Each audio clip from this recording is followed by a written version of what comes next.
जो क्रैकडाउन हो रहा है, राना साहब, ज़ाहिर है आप लोगों के साथ बहुत जुल्म हुआ, आपके साथ तो ख़ासतौर पर बहुत जुल्म हुआ, आपके ऊपर जिस किस्म का मुकदमा बनाया, मगर आपकी अहलिया ने जिस वक्त आप जेल में थे आपका केस बहुत बहादुरी के साथ लड़ा और उन्होंने बहुत बहादुरी के साथ आकर मीडिया पर आकर भी आपका केस लड़ा। मगर अब यहाँ ये मामला हो रहा है कि जो पार्टी नहीं छोड़ा है उसे गिरफ्तार किया जाता है। कल गुलाम सरवर खान साहब को गिरफ्तार किया गया, उन्होंने पार्टी छोड़ दी, और जो गिरफ्तारी के बावजूद पार्टी नहीं छोड़ा है उनके घर वालों को गिरफ्तार कर लिया जाता है। उमर सरफराज चीमा साबिक गवर्नर हैं, वो खुद गिरफ्तार हैं, नई पार्टी छोड़ रहे हैं, उनकी अहलिया को गिरफ्तार कर लिया गया। ये क्या हो रहा है? बच्चों को गिरफ्तार करना, अहलिया को गिरफ्तार करना, ये तो काफ़ी अनप्रेसिडेंटेड है और बहुत ज़्यादा जुल्म हो रहा है। देखिए शाहजेब, ये जो जथा जो स्टेट के ऊपर हमलावर हुआ है, जो पाकिस्तान के दिफा के ऊपर हमलावर हुआ है, जिन्होंने शोहदा की यादगारों को जो है वो ह्यूमिलेट किया है, बेहुरमती की है, ये जथा अगर ये समझे कि उसे जो है वो सियासत करने का हक हासिल है या उसे सियासत करने दी जाएगी, तो ये तो मुमकिन नहीं है। सब अगर फिर मुसर्रत चीमा साहिबा का उनसे डिस्टेंस करेंगे वो सियासत कर सकते हैं। मतलब अगर डिस्टेंस नहीं करेंगे तो उनकी बीवियों को अरेस्ट कर लिया जाएगा, ये किस कानून में लिखा है? नहीं, सवाल ही पैदा नहीं होता। अगर उनकी बीवियों का कोई इस मामले में कोई अमल दखल नहीं है तो उनको बिल्कुल गिरफ्तार नहीं किया जाना चाहिए। उमर चीमा साहिबा की साहब की बीवी का कोई अमल दखल नहीं है, उन्हें गिरफ्तार कर लिया गया? नहीं, लेकिन आपको पता है कि उनके खिलाफ केस क्या है? बताइए क्या केस? उनके खिलाफ केस मैं उसकी डिटेल भी लेके आपके सामने रख सकता हूँ।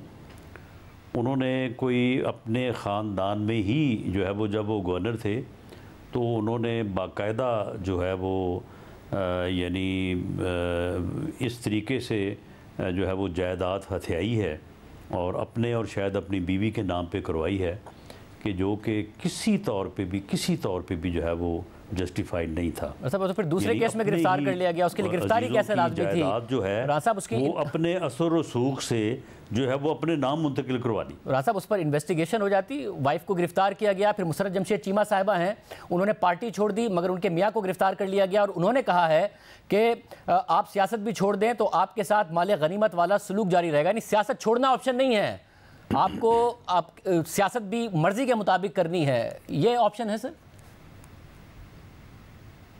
नहीं, जो तो आपने उमर चीमा साहब की बात की है, इस बारे में अगर डिटेल भी मैं आपको मुहैया कर दूंगा, लेकिन उनके ख़िलाफ़ ये काफ़ी सीरियस केस था।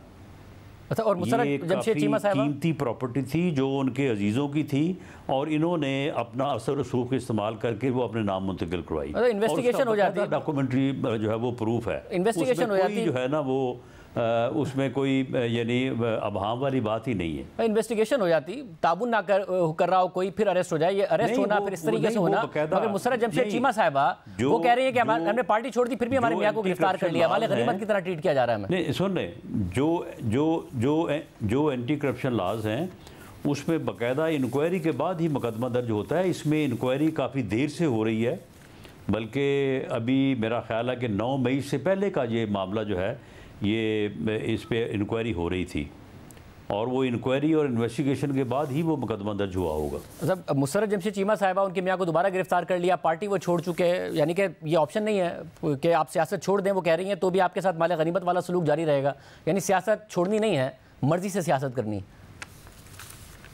नहीं, जो लोग उस जथे का हिस्सा हैं उनमें जो लोग बराह रास्त मुलव्वस हैं उनके लिए तो ये ऑप्शन नहीं है कि वो अपने आप को डिस्टेंस पे ले जाएं तो उनको जो है वो उनको प्रोसिक्यूट ना किया जाए।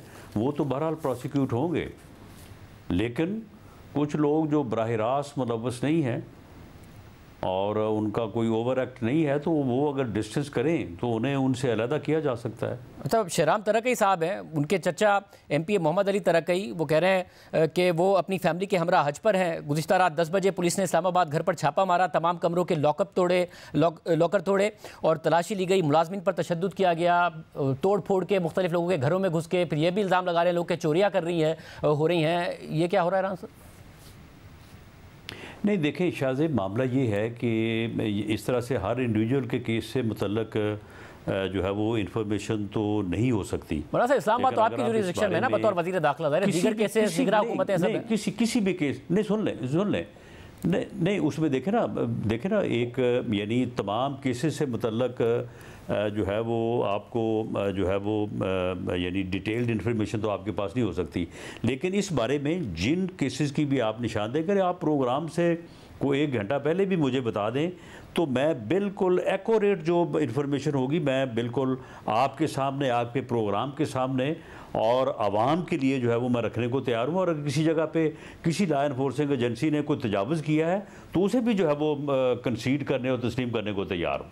तो राजा साहब इसको यकीनी बनाएंगे इस बात को कि फिर जो इल्जामात लग रहे हैं आप नहीं है कि इसकी वाकई ऐसे हुआ है या ये उनकी तरफ से जो है ये मुबालगा आ रही है। तो राजा साहब ज़ाहिर काउंटर वर्जन आना चाहिए इंटीरियर मिनिस्ट्री का भी, इसके अलावा मुख्तलिफ लॉ इन्फोर्समेंट का, कि असल में वजह क्या है। वो असल में काउंटर वर्जन नहीं आ रहा है तो फिर आप कल बता दीजिए आवाम को, आवाम के सामने तफसीलात रख दीजिए। जी बिल्कुल, इस बारे में जिन केसेस की आपने बात की है इनकी जो ट्रू इंफॉर्मेशन है वो लेके मैं बिल्कुल बताने को तैयार हूँ। और मैं समझता हूँ कि आपके प्रोग्राम का और आवाम का ये हक है कि उनके सामने जो है वो सही इन्फॉर्मेशन जो है वो रखी जाए।